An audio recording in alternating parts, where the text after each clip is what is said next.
என்றும் வாழும் எல்லாம் வல்ல இறைவா,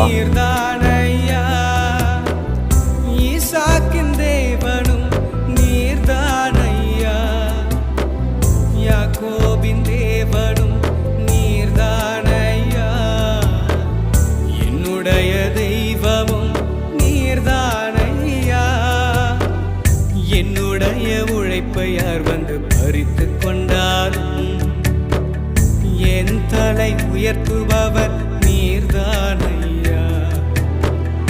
என்னுடைய உழைப்பை யார் வந்து பறித்து கொண்டாலும் என் தலை உயர்த்துபவர் நீர்தானையா.